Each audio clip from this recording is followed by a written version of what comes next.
ఓం నమో భగవతే వాసుదేవాయ.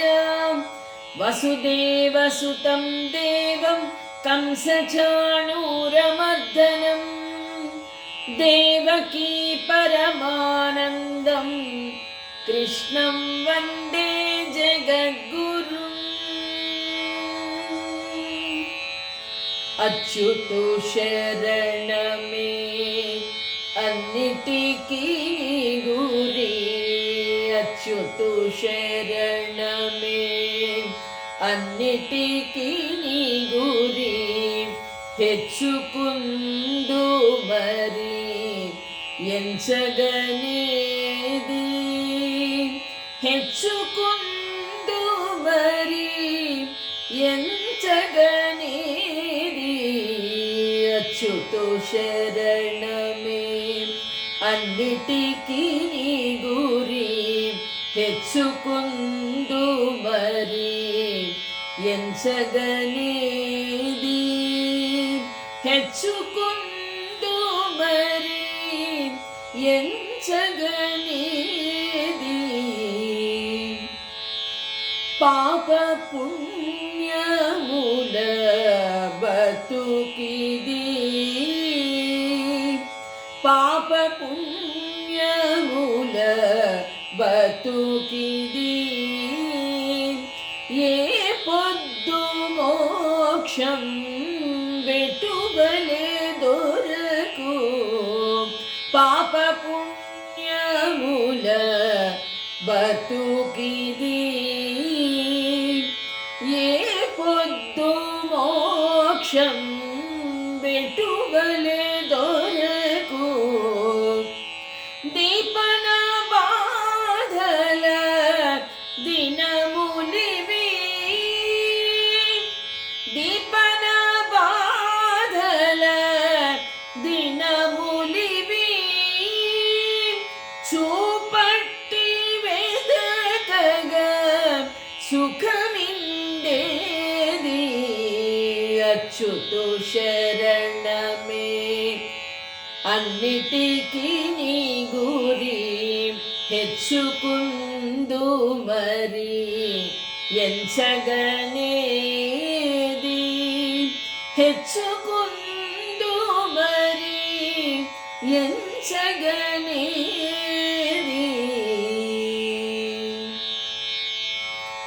ఆత్మబంధువులారా, భగవద్భక్తులారా, అన్నమాచార్యుడు రాసినటువంటి ఈ ఒక్క కీర్తన చాలు.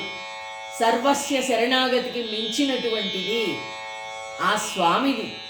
మనల్ని మనము ఆత్మసమర్పణ చేసుకోవడం ఒక్కటే అన్నిటికీ గురి. అచ్యుతు శరణమే అన్నిటికీ గురి. హెచ్చుకుందు మరి ఎంచగనేది. హెచ్చు తక్కువలు ఏమీ కూడా లెక్క పెట్టనవసరము లేదు. పాప పుణ్యముల బతుకిది. నువ్వు చేసినది ఏది చేస్తే నీకదే వస్తుంది. యద్భావం తద్భవతి. నువ్వు మంచి కార్యాలు చేస్తే నీకు మంచే జరుగుతుంది. పాపాలు చేస్తే అవే మన వెంట వస్తాయి.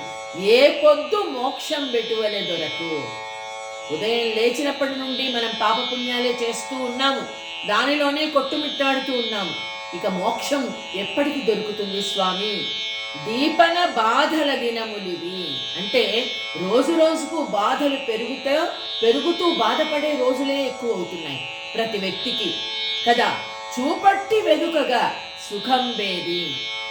ఎక్కడ ఒక దీపం పట్టి వెతికినా ఎక్కడైనా సుఖం కనిపిస్తోందా? ఏ జీవికి కూడా సుఖం కనిపించట్లేదు. అచ్యుతు శరణమే అన్నిటికీ గురి. చక్కటి ఈ కీర్తనతో ఈరోజు మనము దైవాసుర సంపత్ విభాగ యోగాన్ని ఆ స్వామి ఏ విధంగా చెప్పి ముగిస్తున్నాడో తెలుసుకుందాం. ఓం శ్రీకృష్ణ పరబ్రహ్మణే నమః. శ్రీమద్భగవద్గీత దైవాసుర సంపద్ విభాగ యోగః. శ్రీ భగవాన్ వాచ త్రివిధం నరకస్యేదం ద్వారం నాశనమాత్మనః. కామః క్రోధస్తథా లోభః తస్మాదేతత్రయం త్యజేత్. త్రివిధం నరకస్యేదం. చిట్ట చివరికి ఆ స్వామి చెప్పదలుచుకున్నది ఒక్క విషయం.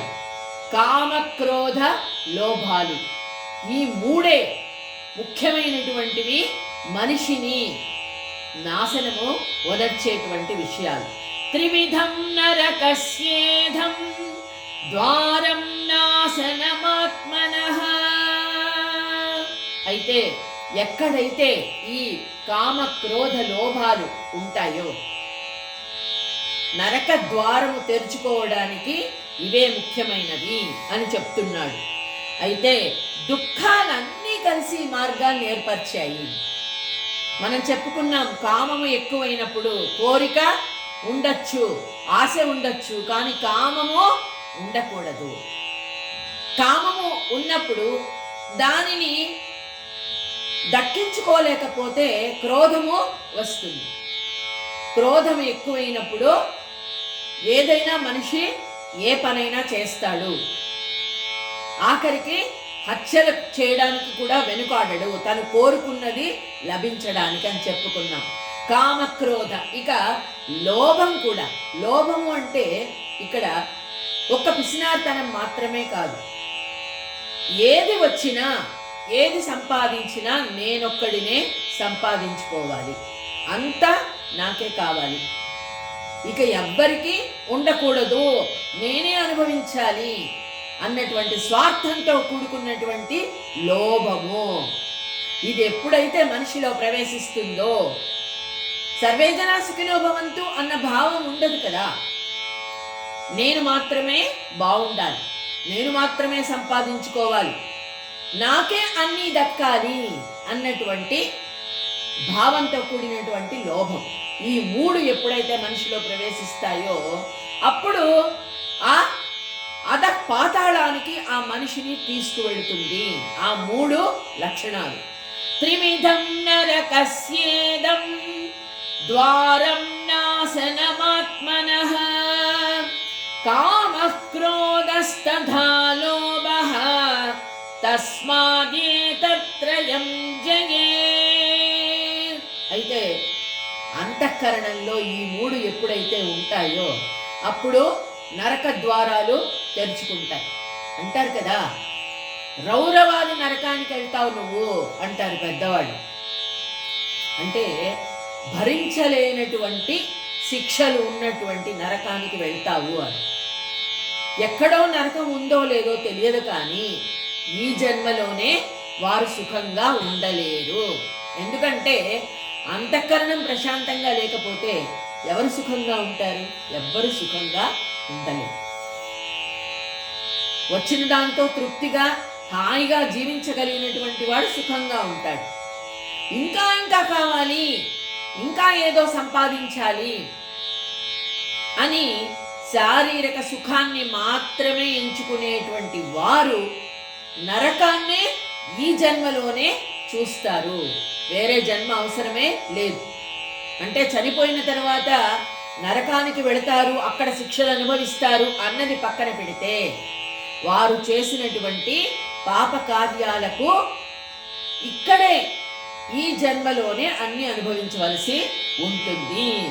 అయితే కామక్రోధస్తదా లోభః తస్మాత్ ఏతత్రయం జయేత్. అయితే ఈ త్రిశూలము ఈ నరక ద్వారానికి ఎట్లాంటిది అంటే కామము, క్రోధము, లోభము, ఈ మూడు మనిషిని త్రిశూలము. త్రిశూలానికి మూడు ఏ విధంగా ఉంటాయో శూలాలు అలాంటివన్నమాట. ఈ జన్మ నశించిపోవడానికి మానవ జన్మ ఇచ్చిందే చాలా మనకు అదృష్టము, మానవ జన్మ లభించడము దుర్లభము. అట్లాంటిది ఆ జన్మను సార్థకత చేసుకోకుండా ఈ కామక్రోధ లోభాలకు లొంగిపోయినట్లయితే మనిషి ఎప్పటికీ పైకి లేవలేడు. అదే ఇక్కడ చెప్తూ ఉన్నాడు. ఏతైర్విముక్తః కౌంతేయ తమోద్వారైస్త్రిభిర్నరః ఆచరత్యాత్మనః శ్రేయః తతో యాతి పరాం గతిం. ఏతైర్విముక్తః కౌంతేయ తమోద్వారై స్త్రిభిర్నరః.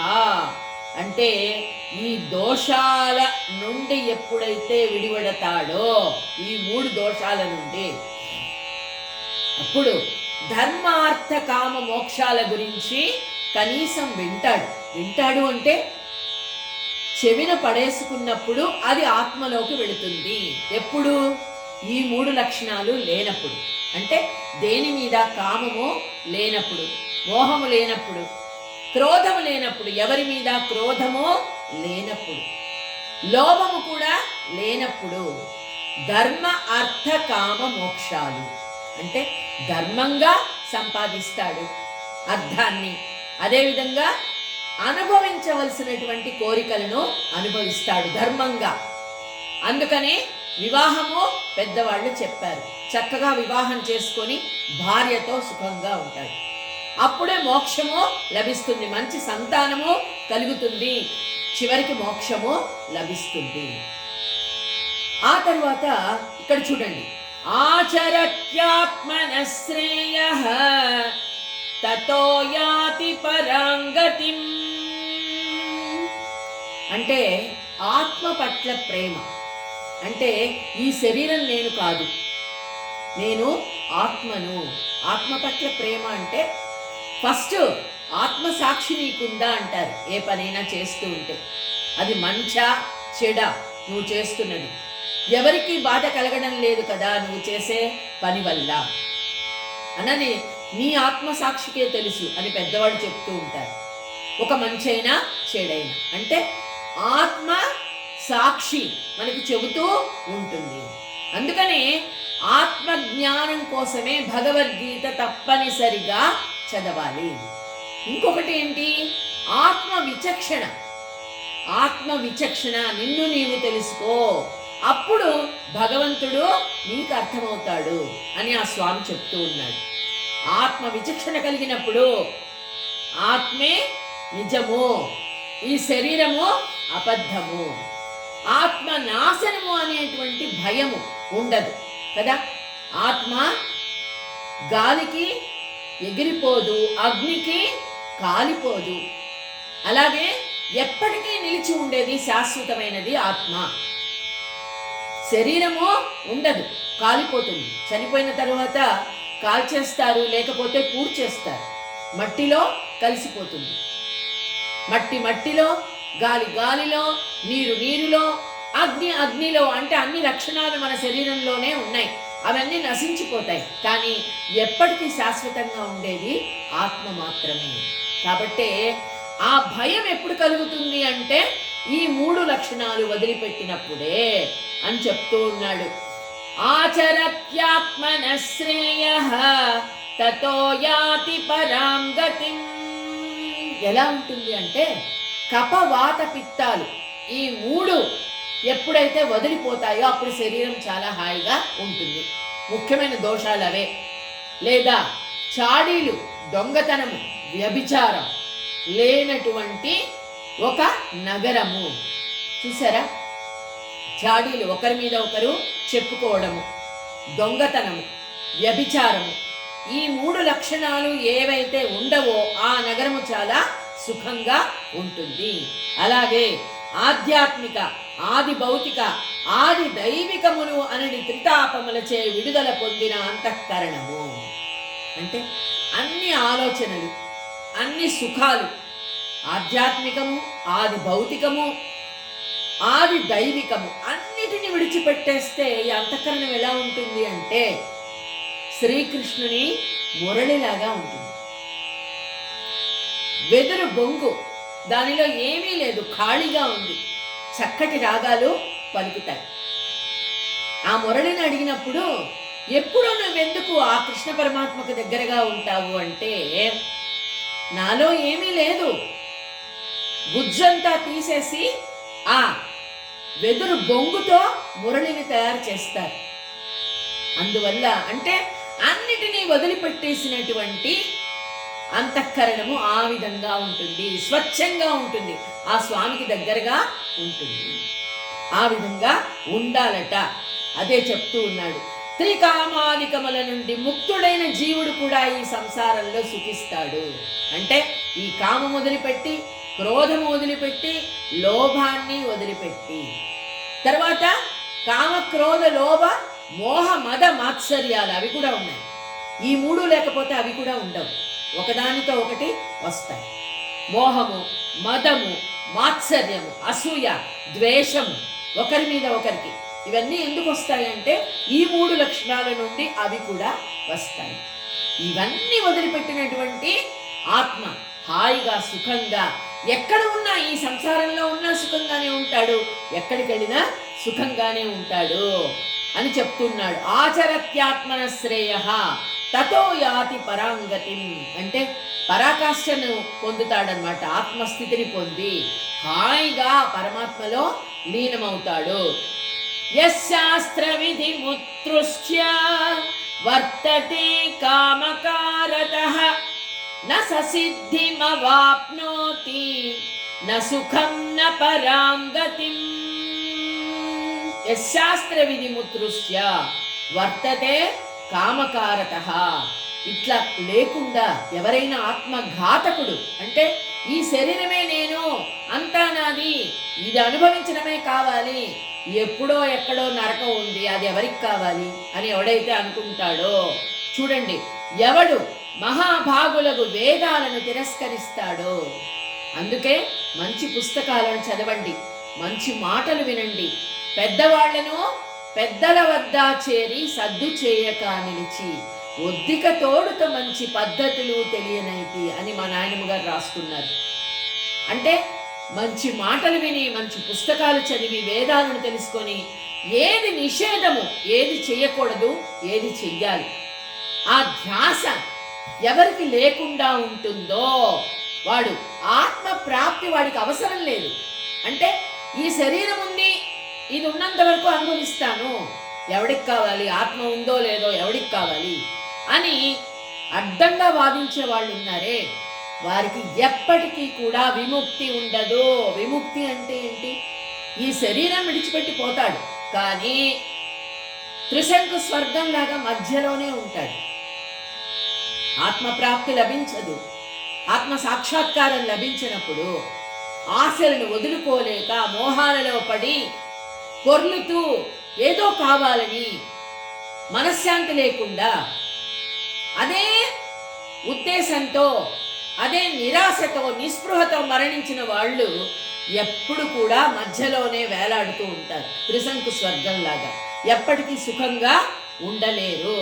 న ససిద్ధిమవాప్నోతి న సుఖం న పరాంగతిం. శ్రమ అంతా దూరమునొచ్చే ఈ ముక్తి అనేది నది అతనికి స్వప్నమున కూడా గోచరించదు. కాబట్టి లౌకిక భోగాలు కూడా భోగించుటకై లభించవు. ఉదాహరణకి తీసుకున్నట్టయితే ఒక బ్రాహ్మణుడు చేపలు పట్టాలని చెప్పి నీళ్లల్లో ఆశతో నీళ్లలోకి వెళ్ళాట చేపలు పట్టుకోవాలని. అంటే మనం ఏదో సాధించాలి, అఖండమైనది వదిలిపెట్టి, అఖండ ఆనందాన్ని వదిలిపెట్టి ఈ నీచ భోగాలను ఆశిస్తూ ఉన్నారు. తెలిసి ఊరకున్నావిదేమయ్య రామా, నీచ భోగాలు నేనాశింపలేదయ్య, చూచి ఊరకున్నావిదేమయ్య రామా అని మా నాయనమ్మ గారు రాస్తున్నారు. తల్లెవరో, తండ్రెవరో, ఆలెవరో, పిల్లెవరో, అన్ని నీవని మది నేనమ్మినానయ్య. తల్లెవరో, తండ్రెవరో, ఆలెవరో, పిల్లెవరో, అన్ని నీవని మది నేనమ్మినానయ్య, చూచి ఊరకున్నావిదేమయ్య రామా, నీచ భోగాలు నేనాశింపలేదయ్య అని రాసుకుందాము. అంటే నీచమైన భోగాల కోసం చేయరాని పనులు చేస్తూ, అనరాని మాటలంటూ, ఎదుటి వారిని బాధిస్తూ నొప్పిస్తూ ఈ జీవితం బ్రతకడం కంటే ఒక్కరికైనా మనం మంచి చేయగలిగితే ఈ జీవితంలో మన ధన్యమవుతుంది మన జన్మ. అదే ఇక్కడ చెప్తూ ఉన్నాడు. నససిద్ధిమవాప్నోతి నసుఖం పరాగతిం. అంటే ఇక్కడ రాదు ఆనందం, అక్కడ కూడా రాదు.